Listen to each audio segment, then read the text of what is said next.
శ్రీ సత్యసాయి జిల్లా కేసాపురం గ్రామంలో శంకర నేత్రాలయ ఆధ్వర్యంలో ఉచిత కంటి చికిత్సా శిబిరం నిర్వహించారు. ఈ నేపథ్యంలో గ్రామస్తులు అధిక సంఖ్యలో పాల్గొని కంటి పరీక్షలు చేయించుకున్నారని నిర్వాహకులు తెలిపారు. ఇందులో భాగంగా 712 మందికి ఆపరేషన్లు చేయించుకున్నారు. అనంతరం ఉచితంగా మందులతో పాటు కళ్లజోళ్లను పంపిణీ చేశామని గ్రామస్తులు తెలిపారు.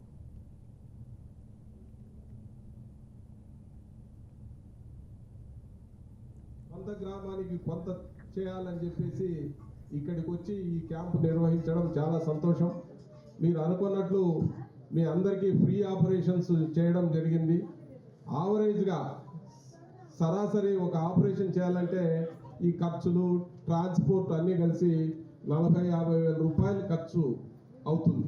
ఒక ఆపరేషన్కు 30,000 40,000 మధ్య ఖర్చు అయితే ఆ వెహికల్స్ తీసుకురావడం, వాళ్ళకు వసతి కల్పించడం, ఆ మందులు ఇవన్నీ కలిసి దాదాపు 40-50 వేల రూపాయలు. అంటే యావరేజ్గా 40,000 అనుకున్నా కూడా మీ ఒక్కొక్కరి మీద ఆయన 131 మందికి ఆపరేషన్స్కు ఒక్కొక్కరి మీద 40,000 రూపాయలు ఈరోజు ఖర్చు పెట్టారు.